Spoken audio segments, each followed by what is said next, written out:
Hello বন্ধুরা, good morning সবাইকে। সবাই কেমন আছো? নিশ্চয়ই ভালো আছো। তো দেখো আমিও ভালো আছি, আর সেই জন্য চলে এসেছি সকালবেলা। আজকে দেখো প্রথমেই একদম কল পাড়ে, আর সকালে যতক্ষণ জল পড়ে ততক্ষণ এই সামনেটা ধোয়াধুয়িগুলো, গাছে জল দেওয়া, ঠাকুরের বাসন ধোয়া, এগুলো করতে খুব সুবিধা হয়। আর ট্যাঙ্কির জল টেনে টেনে এনে না ধুতে গায়েও লাগে, আর কষ্টও হয়। ভেতর থেকে টেনে আনতে হবে, সেই রান্নাঘর থেকে নাহলে বাথরুম থেকে।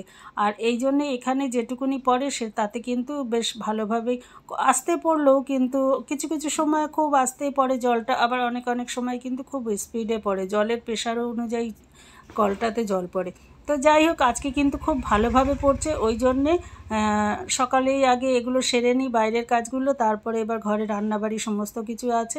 তো ঠাকুরের বাসনগুলো ধুয়ে নিলে কি হয় বলো তো, কোনো টেনশান থাকে না। নাইলে না ঘরে বেসিনের ওখানে ধুতে খুব অসুবিধা হয়। যতই হোক এঁঠো কাটা বাসন কাসন মাজা হয় তো, আর এই জায়গাটা ধুলে বেশ একদম শান্তিতে, মনটাও যেন শান্তি লাগে।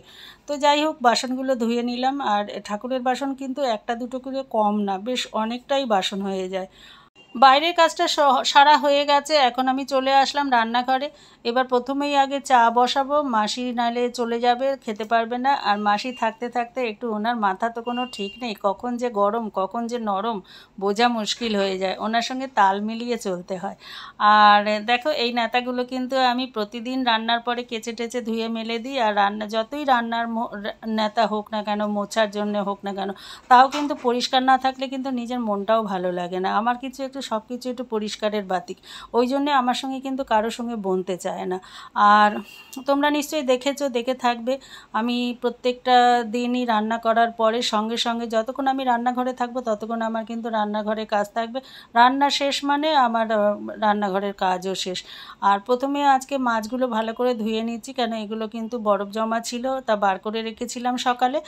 আর এখন ভালো করে মানে নিজে যতই কোটা বাছা থাকুক না কেন, তবুও কিন্তু ভালো করে না ধুলে কিন্তু খেতেই পারবো না, কেমন একটা ঘিন্না ঘিন্না ভাব লাগবে। তো সেই জন্যে দেখো, আমি খুব ভালো করে মাছগুলো ধুয়ে নিচ্ছি। আর সকালে উঠে কিন্তু আগে জল দিয়ে ডুবিয়ে রেখেছিলাম, যে ভালোভাবে যাতে বরফটা গলে যায়। আর আমি কিন্তু রাত্রেবেলা ফ্রিজ বন্ধ করে দিই। জানি না তোমরা কে কী কেমন করো, আমার মনে হয় যেটা সারাদিন চলে। যেমনি আমি ফোন রাত্রেবেলা ঠিক শোয়ার সময় ঠিক 12টা বাজবে, যতই কাজ করি না কেন ঠিক 12টা বাজবে, ফোন সুইচ অফ করে দিব, নেট অফ করে দেবো। আর সেরকম ফ্রিজটাও আমি কিন্তু প্রত্যেক দিন বন্ধ করে দিই। আর সকালবেলা ঘুম থেকে উঠবো, ফোনও খুলবো, ফ্রিজও খুলবো। এগুলো হচ্ছে আমি মানে আমার ডিসিপ্লিনের মধ্যে আমি চলি। আর ওই জন্য আমাকে বলে যে তোমার ফোনটা এতদিন হয়েছে খারাপ হচ্ছে না। আমার ছেলেগুলো তো আমার ফোনটার পিছনে লেগে পড়ে থাকে, সব সময় ভিডিও ভিডিও ভিডিও। তোমার ভিডিও কে দেখে? কেউ দেখবে না, কেউ মনে হয় কিছু লাইক শেয়ারও করে না, কিছু না, শুধু শুধু ফোনের পিছনে নষ্ট করে যাচ্ছে, শুধু শুধু ভিডিও ভিডিও করে পাগল। তা আমার মনে হয় কি, যতই লোকে দেখুক আর না দেখুক সেটা বড় কথা না, বড় কথা হচ্ছে আমার ইচ্ছা হয়, আমার ভালো লাগে যে সব কিছু করেও আমি এর মধ্যে থেকেও আমি একটা কাজের মধ্যে, আমি সোশ্যাল মিডিয়ার মধ্যে আমি যতটুকু পারি আমি ব্যস্ত থাকার চেষ্টা করি, কাজ করার চেষ্টা করি। কিন্তু কি করব বলো, আমি কিন্তু সময় পাই না। সেই জন্যে এই যে ঘরে কিন্তু কম কাজ না, তোমরা তো জানোই আমার বাগান তো কতটাই দেখেছো তোমরা। আর তারপরে হ্যাঁ, টুকটাক কিন্তু মোটামুটি বেশ ভালোই কাজ থাকে। আর যদি নোংরা গিদরের মতন থাকা হয় তবে কিন্তু কোনো কাজই নেই, শুধু রান্না আর খাওয়া। আর যদি ভালোভাবে পরিপাটি করে পরিষ্কার থাকা যায় তবে কিন্তু কাজের আর শেষ থাকে না। তো সে জামা কাপড়ই বলো, আলমারি গুছানি বলো, খাট গুছানো বলো, সমস্ত কিছু, খাটের তলা থেকে আমি একটাও কোনো ধুলো ময়লা পাবে না এরকমই। আমি ফ্রিজের ওপরে বলো বা আলমারির ওপরে বলো, এগুলোও আমি প্রতিদিন না করতে পারলেও প্রায় মাঝে মাঝে করি। রান্নাঘরে হয়তো ঝুল জমেছে বা ঘরে ঝুল জমেছে, প্রত্যেকটা কাজই আমার একটু পরিষ্কার আর পরিপাটি থাকবে। আমি দেখতে যেমনই হই না কেন, মুখে যতই দাগ হোক না কেন, কিন্তু আমার রান্নাঘরও পরিষ্কার থাকবে আর ঘরে ঝুলঝাল এগুলোও যাতে না থাকে। তো মাছটা দেখো তোমাদের সঙ্গে কথা বলতে বলতে ধোয়া হয়ে গেছে, আর এটাতে তো খুব ভালো টাইমই লাগে। তো এখন আমি একটু নুন হলুদ মাখিয়ে নিচ্ছি, আর একটার পর একটা করতে থাকবো। আগে থেকে রেডি করে কিন্তু আমি রান্না করতে বসি না, যে আগে সব কিছু কেটে গুছিয়ে নেবো, তারপরে রান্না বসাবো, এই এতটা সময় কিন্তু আমার নেই। প্রথমে আগে সবজি কোটো বসে বসে, তারপরে আবার বসাও, আবার দাঁড়িয়ে দাঁড়িয়ে একভাবে রান্না করো, এতটা সময় কিন্তু আমার নেই।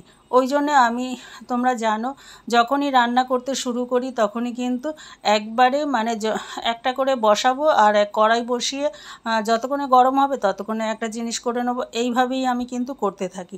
তো মাছ ধোয়া হয়ে গেছে, ভালো করে নুন হলুদ মাখিয়ে নিলাম। এই মাছগুলো আজকে করব, আর এগুলো আজকে করব না, রেখে দেবো, কেন এতটা লাগবে না। আর না, দুপুরবেলা যেমন তেমন খাওয়া হয়ে যায়, কিন্তু রাত্রেবেলা কেউই আমরা খাই না। আর খাই না বলতে কি, খেতে ইচ্ছাও করে না সত্যি কথা। আর ছেলেটা তো বেশিরভাগ দিনই ছাতু গুলে খাবে, আর আমি হয়তো চিড়ে খেলাম, নাহলে হয়তো মুড়ি খেলাম, নাহলে কোনো দিন শুয়েও পড়ি। ওই ফোন দেখতে দেখতে ব্যাস ফোনের যা কাজ থাকে সেগুলো মেটাতেই এমন ঘুম এসে যায়, ব্যাস ঘুমিয়ে পড়ি। এই করে কিন্তু খাওয়া হয় না। ওই জন্য এখন কি করি, একদম একবেলার মতন মেপে রান্না করার চেষ্টা করি, কিন্তু আমার হাতে তবুও গোনা খাবার হয় না, আর মাপা খাবার আমি একদম করতে পারি না। তবুও কিন্তু একটু বেশি হয়েই যায়। ভাতের জলটা কিন্তু গরম হয়ে গেছে। এবার চালটা দেখো ভালো করে চটকে আমি এইভাবে ধুই, আর একবার না, আমি 2-3 বার তো কমসে কম ধুই। কেন কি না, আমার মনে হয় কি, যতক্ষণ সাদা জল না বেরোবে ততক্ষণ চালে কিন্তু একটা পাউডার দেওয়া থাকে দেখবে। আর বিশেষ করে যখন গরম জল দিয়ে চটকে ধুই না, তখন পাউডারগুলো মানে খুব ভালো সাদা যে পাউডার থাকে, মানে ভালোভাবে বেরিয়ে যায় কিন্তু। আর তোমরা এটা ফলো করেছো কি জানি না, কে কেমনভাবে ধোও। তবে আমি এই দেখো প্রথমে কিন্তু 2বার ঠান্ডা জলে ধুয়ে নিলাম, আর এবার একটু এই গরম জল দিয়ে ভালো করে চটকে আবার ধুয়ে নেব। জলটা কিন্তু বেশ ভালোই গরম হয়েছে, হাত ধোয়া যাচ্ছে না, তবুও ঠান্ডা জল দিয়ে ধুয়েছিলাম বলে তাও একটু মানে হাত দিতে পারছি, বেশ কিন্তু ভালো গরম লাগছে হাতে। তো কেন, তাড়াহুড়ো আছে এখন, আমাকে এর মধ্যেই করতে হবে, তাই এবার দেখো কোনোভাবে কিন্তু করে নিলাম। আর কতটা দেখো সাদা জল বেরিয়েছে। পাউডারগুলো ঠান্ডা জলে কিন্তু পাউডারগুলো অতভাবে ভালোভাবে ধোয়া যায় না, গরম জলে একটু চটকে নিলে বেশ খুব সুন্দর, আর ভাতটাও কিন্তু খুব সুন্দর হয়। তোমরা কিভাবে করো জানি না, আমি কিন্তু এইভাবে চাল ধুই। তা বুঝতে পারছো আমি কেমনভাবে, মানে সব কিছুতে আমার একটু পরিষ্কার ভাব, ছুঁচিবাই না যে সব কিছুতে একটু খুঁতখুঁতে ছুঁচিবাই, সেরকম ব্যাপার না। পরিষ্কার ব্যাপারটা আলাদা, আর ছুঁচিবাইগিরি করা সেটা কিন্তু আলাদা। তো যে যা মনে করে সেটা মনে করতে পারো, কিন্তু আমি এইভাবে কাজ করি। আর মাছ দেখো পটপট করে ফুটছে। আমি জানি না কেন আমার উপরে কি শত্রুতা আছে, আমি যখনই মাছ বা কোনো কিছু ভাজা বসাবো না, সব দেখো যে এই যে দাগগুলো দেখছো, আমার মনে হয় যত মানে তেল ছিটে দাগগুলো, যত মানে ছটপট করে ছিটকে যাবে, সব আমার মুখেই আসে বেশিরভাগ। মানে আমি ফলো করে দেখেছি বেশিরভাগ লঙ্কা ফোড়ন বলো, আর ওই জন্য আমার খুব ভয় লাগে, আমি যখনই কিছু ফোড়ন দিই একটুখানি মানে দূরে সরিয়ে নিই মুখটা, কেননা দেখতে দেখতে আমি মানে বোঝা হয়ে গেছে এইবার ফুটে আমার মুখেই আসবে। তো দেখো এবার খুব ভালোভাবে মানে মাছটা ভাজা হয়ে গেছে, এবার তুলে নেবো, দিয়ে আরও একটা দুটো মাছ আছে সেগুলো কিন্তু দিয়ে নেবো। তো প্রত্যেক দিনই মাছ কিন্তু রান্না করে ঠিক মতন খাওয়া হয় না। আমি খাবো আর বড় ছেলেটা খাবে, আর ছোটোটা কিন্তু ঠিক মতো মাছ খেতেই চায় না। ওকে রোজ ডাল দিতে হবে, আলু ভাতে দিতে হবে। আর বলো তো, প্রত্যেক দিন একটা মানুষের জন্য ডাল করা কিন্তু কেমন একটা বিরক্তকর ব্যাপার। আর একদিন ডাল করলে না, সেই ডালটা কিন্তু থেকেই যায়। আর আমি তো ডাল খাই না, মানে খাবো মনে করলেও না। তা এত তাড়াহুড়ো করে নাকে মুখে ভাত মানে খেয়ে আমাকে দৌড়োতে হয়। তো 2-3 পদ থাকলে আমার সেটা খাওয়া হয় না, সে প্রথমে যেটা থাকে আমি সেটা দিয়ে খেয়েই চলে যাই। সে ভাজা বলো, আর মাছ বলো, আর মাংস বলো। সত্যি কথা, মাংসর কথা বলতে মনে পড়ে গেল, অনেক দিন ধরে মাংস খাওয়া হচ্ছে না, ভাবছি খাবো, কিন্তু আর সময়ের জন্যে না হয়ে ওঠে না। আমার এমন সময়, এমন এক সময় হয় না, মনে হয় কি যদি আমাকে যমদূত আসে তাকেও বলতে হবে যে দাঁড়াও আমার এই কাজটা বাকি আছে, সেরে নিই, তারপরে নিয়ে যাও আমায়। তো কি মানে এতটাই আমি তাড়নার মধ্যে থাকি সব সময়। তোমরা তো সব সময় দেখোই আমি কি করি না করি, সব কিছুই মোটামুটি তোমাদের সাথে শেয়ার করি। দেখো কড়াইতে তেল দিয়ে তেল গরম হতে হতে কড়াইতে তেল গরম বসিয়ে পেঁয়াজটা কুড়িয়ে নিলাম, সে তো তোমরা গ্রেটারে কি করলাম সেটা দেখতেই পেলে। এবার তেল গরম হয়ে গেছে, আমি পেঁয়াজটা দিয়ে দিচ্ছি। পেঁয়াজটা দিয়ে দিচ্ছি। মানে আমি নিজেই রান্না করি, নিজেই আবার হাসি পায় এক এক সময় যে আমি কিভাবে রান্না করি আর কতটা তাড়াতাড়ি আমি রান্না করি। তোমরা একটু একদিন আমার রান্নার সময় ঘড়ি দেখো, আমি মিথ্যা কথা বলি কি না। তো যতক্ষণ আমার ভাত হতে থাকবে ততক্ষণ দেখো এদিকে আমি টপ টপ করে রান্নাগুলো সেরে নেবো। আর ওই সারা দিন রান্নার ঘরে মানে পড়ে থাকার মতন সময়ও নেই, এনার্জিও নেই, আর ভালোও লাগে না আমার। কেন কি না, যেটা রান্না করব চটপট করে রান্না করব। আর তোমরা তো জানোই আমার এরপরে রান্না সেরে আবার পার্লারে যাব। তো আর পুজো দিতে বসলে তো 1 ঘন্টা লাগে মিনিমাম। যতই আমি তাড়াহুড়ো করি না কেন তবুও কিন্তু মানে 40 মিনিট 1 ঘন্টা তো লাগেই লাগে। তো সেই জন্যে আজকে তাড়াতাড়ি পুজো সব কিছু সেরে সেরে নিচ্ছি। কেন কি না ভাবছি একটু সকাল সকাল পার্লার খুলবো, কেন প্রতিদিনই দেরি হয়ে যায়। আজকে ওয়েদারটা একটু ঠান্ডা ঠান্ডা ভাব আছে। আর সত্যি কথা, এত গরমের মধ্যে না মানে তাড়াহুড়ো করে কাজ করতে করতে না খুব কষ্টও হয়।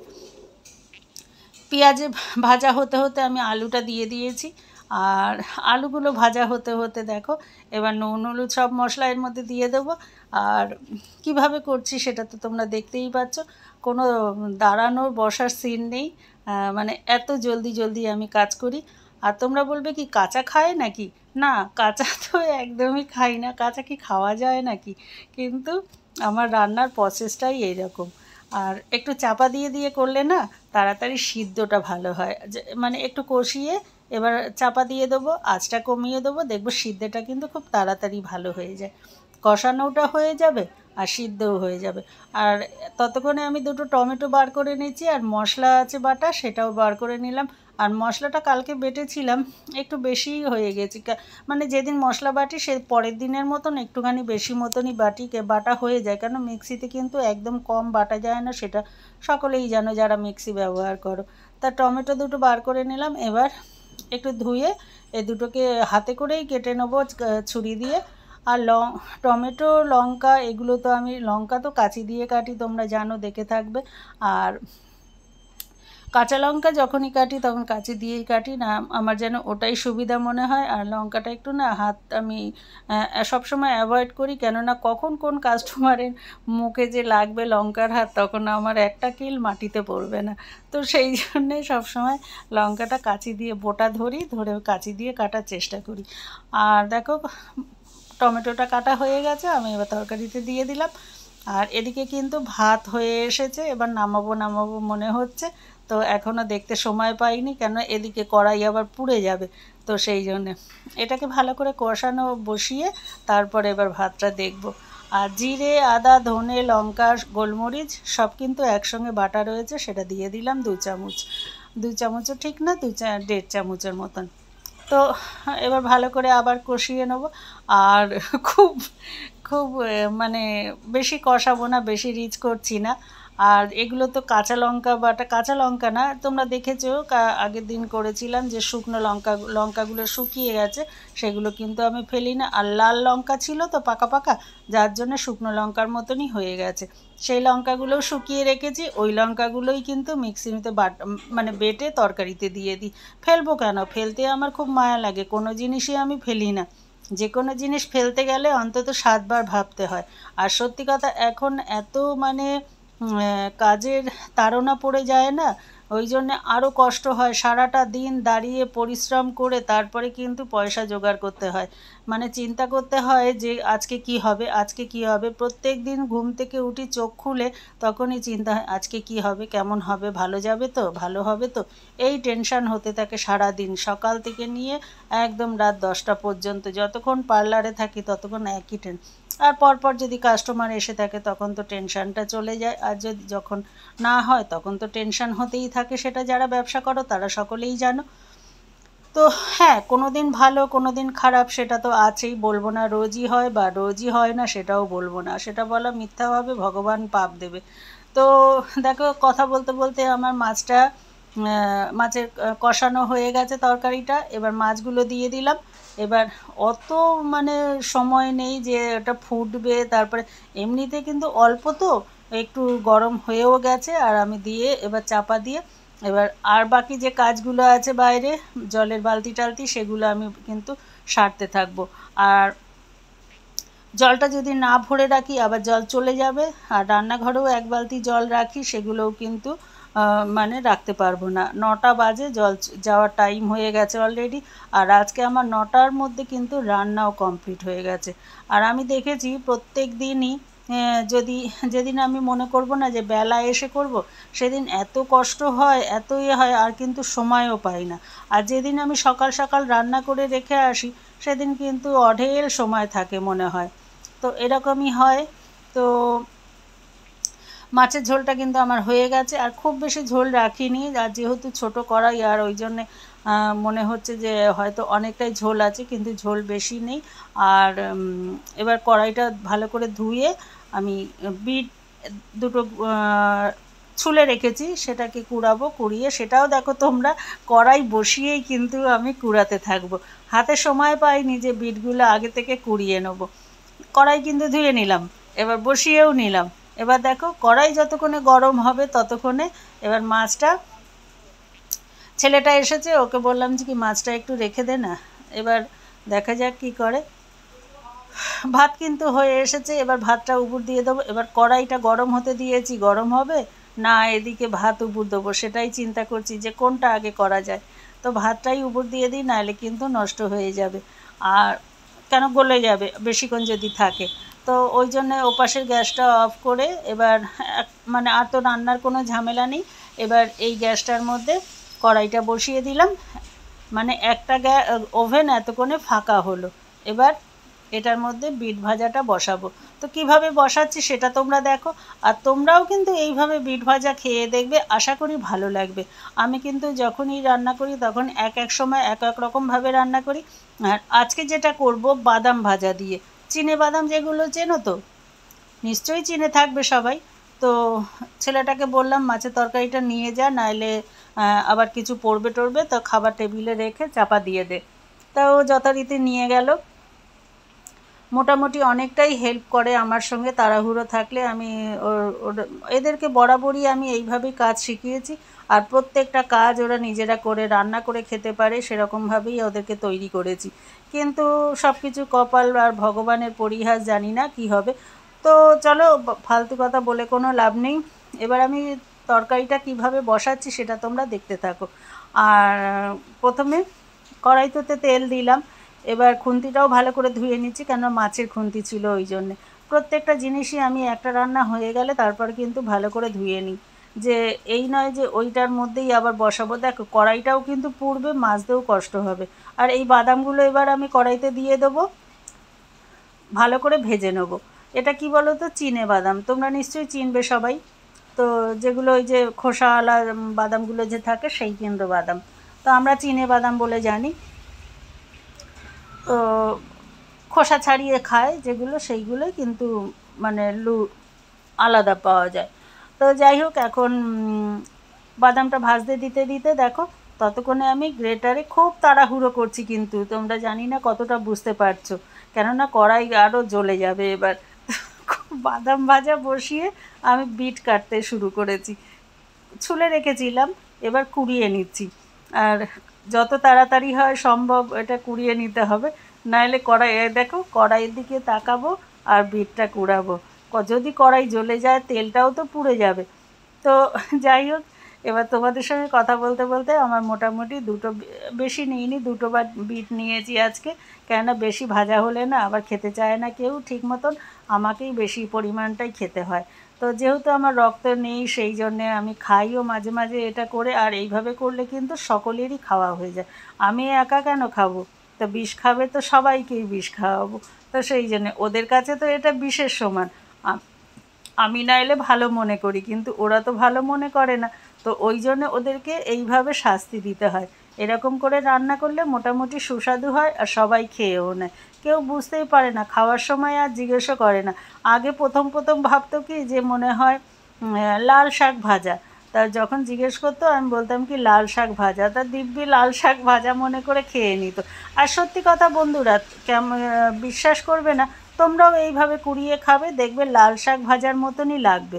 আমার মনে তো তাই হয়। তো দেখো যতটা আমার কুড়ানো হয়ে গেছে ততটা কিন্তু আমি দিয়ে নিলাম কড়াইতে, কড়াইটা যাতে না পুড়ে যায় সেই জন্যে। কেন আবার তেলটা কিন্তু ধাউ ধাউ করে জ্বলে উঠবে। আর যতই কমানো আছে যদিও, তো দেখো এবার পুরোটা হয়ে গেছে। এবার ভালো করে কাচিয়ে কড়াইতে দিয়ে দিচ্ছি। জানি না আমার ভিডিওগুলো তোমাদের কেমন লাগে, আর ধৈর্য সহকারে একটু দেখবে, আশা করি ভালো লাগবে। মানে আমি ভালো লাগবে বললে হবে না, সেটা তোমাদেরও ভালো লাগতে হবে। সব আর আমি যতটা পারি একটু ভালো করার চেষ্টা করি, কিন্তু কি করব বলো, এর থেকে ভালো তো আর করতে পারি না। তা আরও চেষ্টা করব যে আরও ভালো করার জন্যে, আরও ভালো ভিডিও দেওয়ার জন্যে। তো প্রথম প্রথম তো এরকম একটু হয়েই থাকবে বলো, যারাই প্রথম ভিডিও করেছে সবার ভিডিওগুলোই কিন্তু এরকমই হয়। তো প্রথম থেকেই কি সবার ভালো হয় নাকি? তো চলো এখন একটু নুন দিয়ে দিচ্ছি আর গাজর বিট কিন্তু না একটু কিন্তু দেখবে নুনটা কম লাগে, বিটটা একটু নুনচা নুনচা মতনই লাগে কিন্তু, ওই জন্য বিটের নুনটা কম দিতে হয়। আর এর মধ্যে হলুদ দেবো না, হলুদ ছাড়াই করব, কেননা হলুদ দেওয়া না দেওয়ার সমান, কোনো ফারাক পড়ে না, ওই জন্য হলুদ দিচ্ছি না। অন্য অন্য সময় হলুদ দিই, কিন্তু আজকে আর হলুদ দিলাম না। এবার বিট ভাজাটা বসিয়ে দেখো চাপা দিয়ে দিয়েছি, কিন্তু চাপা দিয়ে এবার বাকি বাসন কোসন যেগুলো আছে ধুয়ে পরিষ্কার করে নেবো, গ্যাস ট্যাসগুলো সম্পূর্ণ পরিষ্কার করে নেবো। এবার আমি হাঁপিয়ে গেছি, আমার কিন্তু বিশাল কষ্ট হচ্ছে, একভাবে এতক্ষণ ধরে দাঁড়িয়ে আর কন্টিনিউ হাত মানে নড়তেই আছে, একটু বসার কোনো সিন নেই, কেননা একটা বসিয়ে আর একটা জোগাড় করতে হয়। তো দেখো এখন খুব আর এটার মধ্যে কটা কাঁচা লঙ্কা দেবো, সেই জন্যে দুটো তিনটে কাঁচা লঙ্কা বার করে নিলাম। এবার লঙ্কাগুলো একটু চিড়ে দিলে একটু ঝাল ঝাল মতন হবে, বেশ ভালো লাগবে। আর বাদাম ভাজা তো দিয়েই দেবই, তো ওই জন্য একটু টেস্ট করতে গেলে কিন্তু নুন ঝাল লঙ্কা এই তিনটে কিন্তু সমান হলে কিন্তু যে কোনো রান্না কিন্তু স্বাদ বাড়ে। তো সেই জন্যে এবার কটা কাঁচা লঙ্কা চিড়ে দিয়ে দিচ্ছি, আর চিড়ে না কাঁচি দিয়ে কুচিয়ে দিচ্ছি, এটাই বলতে হয়। তো দেখো লঙ্কা নিয়ে নিয়েছি, আর কিভাবে কাঁচি দিয়ে লম্বা লম্বা করে ফালি করছি সেটাও তোমরা দেখো। লঙ্কাগুলো অনেক মোটা আর বড়, সেই জন্যে একটা লঙ্কা দেখো কতগুলো ফালি হচ্ছে, মানে 3-4 টুকরো হচ্ছে একটা লঙ্কা। আমি যখনই কাঁচি দিয়ে কাটি তখনই না আমার সেই চুল কাটার কথা মনে পড়ে। পার্লারেও সারাদিন কাঁচি নিয়ে ব্যস্ত থাকি, আর বাড়িতেও রান্না করলে সে কাঁচি নিয়েই আর এটা আমার অভ্যেস হয়ে গেছে, এটাই যেন আমার কাছে ইজি লাগে। কাঁচি চালাতে আমার কাছে কোনো ব্যাপার না, সে যেখানে বলো কাঁচি চালিয়ে দেবো। তো দেখো লঙ্কাগুলো কুচিয়ে দিয়ে দিলাম চিড়ে চিড়ে, এবার ভালো করে নেড়ে আবার চাপা দিয়ে দেবো, পরে আবার একটু মিষ্টি দিয়ে দেবো। চাপা না দিলে না বিটটা কিন্তু একটু শক্ত মতো থাকে, এবার বিটটা যদি চাপা দেবো আর অল্প আজে ভালো করে মানে সিদ্ধ করে নেব, সিদ্ধ হলে তবে কিন্তু খেতেও টেস্ট লাগে, এটা অন্য রকম। আর জল টল দিয়ে কিন্তু সিদ্ধ করব না, কমা আজে সিদ্ধটা কিন্তু খুব ভালো হয়। আর বিটের মধ্যে কিন্তু জল দিয়ে সিদ্ধ করলে কিন্তু মোটেই ভালো লাগে না, ওই জন্য আঁচ কমিয়ে কমিয়ে সিদ্ধটা হতে থাকুক, ততক্ষণে আমি গ্যাসটা পরিষ্কার করে নিই। আর যতক্ষণ রান্না করব ততক্ষণ রান্নার ঘরের ঝামেলা সব মিটিয়ে না নিলে ভালো লাগে না, সারাদিন এরকম পড়ে থাকবে সেটাও কিন্তু আমি মানে আমার ভালো লাগে না। এবার বড়টা চলে এসেছে, দেখো খিদে পেয়েছে, মানে দোকান খুলে এসে বাড়িতে একবার পাক দেয় যে কি রান্না হয়েছে না রয়েছে, এবারে খাবো। তো এবার ও আবার একটু সকালের আমাদের বরাবরই সকালের টিফিনটার একটু রেওয়াজ আছে, কেন কি না সারাদিনে কাজের মধ্যে থাকি, কে কখন কোন সময় খাবে তার কোনো ঠিক নেই, ওই জন্য সকালের টিফিনটা কিন্তু মাস্ট। আর আমি বারবার করে বলে দিচ্ছি, এবার ও তো এক কান দিয়ে শুনবে এক কান দিয়ে বার করবে, বলে দিলাম যে খাওয়ার পরে কিন্তু প্রত্যেকটা জলের বোতল ভরে ফ্রিজে রেখে দিবি। কে কার কথা শোনে, বাউনে মন্ত্র বলে পাঁঠার কলায় শোনে। তা আমি আমার মতন কিন্তু 3-4 বার করে বলে দিলাম যে খাওয়া পরে কিন্তু জলগুলো ভরে রাখবি, দেখা যাক কী করে। আর ভাত দেখো তোলার অবস্থা, একটু একটু করে এক মুঠ করে ভাত তুলছে, যে যদি দুপুরে না হয়। আর আজকে আমি কিন্তু ভাত একটু বেশি করেই করেছি, কেন আমি জানি খাওয়ার কোনো ঠিক নেই, মাছ হয়েছে মানে হয়তো খিদে পেয়ে যাবে, সে আমার কি আর আমার ছেলের কি, মাছ হলে কিন্তু তাড়াতাড়ি না খিদেটা পেয়ে যায়। তো আর এটা সেই জন্যে কিন্তু এরা আমার সঙ্গে কিন্তু পিছনেও লাগে, যে আজকে মাছ হয়েছে তার মানে এবার মায়ের কিন্তু খিদে ঘন ঘন পেয়ে যাবে। আর সত্যি কথা খুব সেদিনই যেন তাড়াতাড়ি খিদে পেয়ে যায়। সকালে দোকানে বেরোবো যখন তখনও খিদে পেয়ে যায়, আর দুপুরবেলাও কিন্তু তাড়াতাড়ি খিদে পেয়ে যায়। তো আর এখন গরমের জন্যে আর যেহেতু খাবার দাবার কখন খাওয়া হবে কোনো ঠিক থাকে না, ঘাটাঘাটি হবে, এরা যে যার মতন কখন কে খাবে নষ্ট করে ফেলবে, ওই জন্যে একদম অল্প করে রান্না করছি একবেলার মতন, মানে দুপুরের মতন। আর সকালে আর দুপুরে যা খাওয়ার খাবে আর তারপরে যা থাকবে থাকবে। আর তোমরা শুনতে পাচ্ছ কি জানি না, আমি এখন ভিডিওটা এডিট করছি ঠিকই, কিন্তু প্রচণ্ড বৃষ্টি হচ্ছে, জানি না বৃষ্টির আওয়াজটা এখানে পৌঁছবে কি না বুঝতে পারছি না। তো আমি মানে বোঝাও যাচ্ছে না, আমি কি করে বুঝবো যে বৃষ্টির আওয়াজটা যাচ্ছে। যাক, এখন ভিডিওটা এডিট তো করে নিই। আর যখন আমি রান্না করি তখনও করা যায় না, সেটা তো তোমরা জানো। আমার সঙ্গে পাম্পের সঙ্গে বিশাল শত্রুতা আছে। আমি যখনই ভিডিও করি, কোনো কিছু এডিট করতে যাই, তখনই দেখি পাম্প চলবেই চলবে, মানে আমার সঙ্গে বিশাল শত্রুতা। আমি এটা খুব ফলো করে রেখেছি। এমনকি যদি আমি রাত্রিবেলাও আমি যখন ভিডিও এডিট করছি তখনও দেখি যে পাম্পটা চলে উঠলো। এটা যেহেতু অটোমেটিক চলে, আমার সঙ্গে এই জিনিসটা খুব কানেক্ট আছে। তো জানি না আমার সঙ্গে কতটা সত্যি। তো মোটামুটি আমার ঘরের সমস্ত কাজ হয়ে গেছে, এবার একবার স্নান করে নেব। তাই জন্যে মুখে এখন দেখো টক দই, পাতিলেবুর রস আর একটু বেসন নিয়ে ভালো করে মেখে নিচ্ছি। এবার স্নান করব, রেডি হব, পার্লারে যাব। অলরেডি কিন্তু 10:45 বাজে, আমি 10টার মধ্যে বেরোবো, কেন কিনা একজন আসার কথা আছে পার্লারে। তো তার আগে আমাকে যেতে হবে, দোকানটা খুলতে হবে। তো বন্ধুরা, তোমাদের আমার ভিডিওটা কেমন লাগে তোমরা অবশ্যই জানাবে। আবার দেখা হবে, টাটা।